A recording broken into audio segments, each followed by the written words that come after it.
Hello, Bacho. Let's take a given question. The question says a block of mass 5 kg moves along the x direction subjected to a force F equal to minus 20x plus 10 Newton with the value of x in meter at t equal to 0 second. It is at rest at position x equal to 1 meter. The position and momentum of the block at t equal to pi by 4 second are.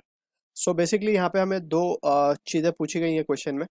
And we are interested in calculating the position and momentum. So option A given है minus 0.5 meter, 5 kg meter per second. Option B given है 0.5 meter, 0 kg meter per second. Option C given है 0.5 meter, minus 5 kg meter per second. Option D given है minus 1 meter, 5 kg meter per second. So इस question के लिए जो की concept यहाँ पे we need to understand is the concept of SHM, that is simple harmonic motion. So for a motion to be SHM, a governing equation we need to keep in mind, that is f equal to minus of kx, where k is the SHM constant, x is the displacement. ठीक है ना, f is the force, और precisely we have to say this has to be the जब भी SHM होता है तो restoring force act करती है and to restore the body to its mean position. ठीक, तो ये basic अंडरस्टैंडिंग के साथ we can begin with the question part. अगर हम क्वेश्चन को ध्यान से देखें तो हमें इक्वेशन गिवन है, that is f equal to minus 20x plus 10. ठीक है, अगर इसमें से हम माइनस 20 को कॉमन निकाल लें बाहर तो this will be x minus of 1/2 हो जाएगा and this will be the value of f. अब ये इक्वेशन को हम इससे इक्वेट कर सकते हैं. So this is type of SHM. But यहाँ पे क्या हुआ है कि मीन पोजीशन शिफ्ट हो गई है. मीन पोजीशन कहाँ पे आ गई है? एट x इक्वल टू 1/2, क्योंकि हमें पता है x इक्वल टू 0 पे होती है मीन पोजीशन. तो यहाँ पे अगर हम x को 1/2 सब्सटीट्यूट करेंगे प्लस में 1/2 तो we will be getting the value of this term as 0. ठीक है ना, तो that is what the value of mean position we have to keep in mind. तो ये मीन पोजीशन की वैल्यू है x इक्वल्स टू 1/2 पे. ठीक है, अब अगर हम इसका SHM का प्लॉटिंग करें कुछ इस तरीके से, let's suppose this is the track on which the particle is performing SHM, तो मीन पोजीशन तो आ रही है x इक्वल टू 1/2 पे. ठीक है, तो ये क्या हो जाएगा, इसको हम ले सकते हैं, ये दो एक्सट्रीम पोजीशन क्या हो जाएंगी हमारी, ये हो जाएगी x equal to 0 and this will be x equal to 1 metre. ठीक है, क्योंकि हमें बोला भी गया पार्टिकल जो है वो रेस्ट पर है at x equal to 1 metre पे, यानी कि ये एक एक्सट्रीम पोजीशन पे t इक्वल टू 0, यानी कि पार्टिकल इस वक्त एक राइटवर्ड एक्सट्रीम पे है. ठीक है, हमसे पूछा गया the position and movement of the block at t equal to pi by 4 second. सबसे पहले हम टाइम पीरियड निकालेंगे इस पार्टिकल का जो कि SHM परफॉर्म कर रहा है. तो टाइम पीरियड के लिए हम क्या देख सकते हैं कि हमारे पास k की वैल्यू आ चुकी है माइनस जस्ट 20. राइट, k को हम लिख सकते हैं m omega square, that will be equal to 20. ठीक है ना, SHM के इक्वेशन में हम क्या सब्स्टिट्यूट करते थे, k को as m omega square, where m is the mass, omega is the angular frequency. Right, so omega की वैल्यू हम यहाँ से देख सकते हैं, it will be 20 by mass given है 5 kg, तो 20 बाय 5 विल बी 4, तो 4 का रूट ले लेंगे, दैट विल बी 2 रेडियन पर सेकेंड.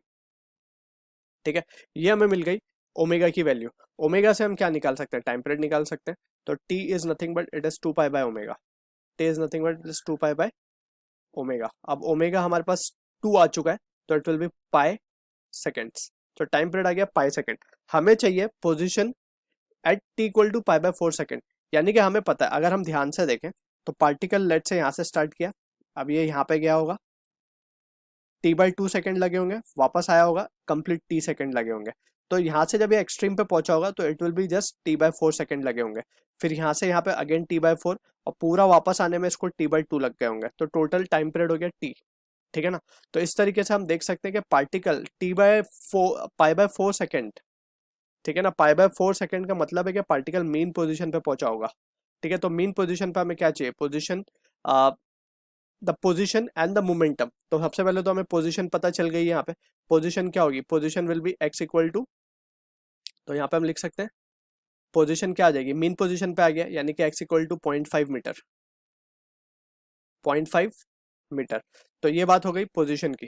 ठीक है, एंड प्रिसाइजली अगर हम बात करें, ठीक है, तो पोजीशन की बात हो गई है. अब बात कर लेते हैं मोमेंटम की. ठीक, एंड यहाँ पे हम इसको लिख देंगे एट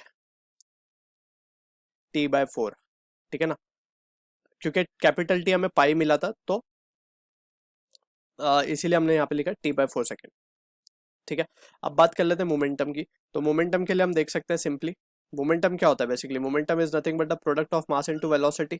तो मास हमें गिवन है 5 वेलोसिटी, अब मीन पोजीशन पे वेलोसिटी की बात करेंगे तो मैक्सिमम वेलोसिटी होती है मीन पोजीशन पे, राइट?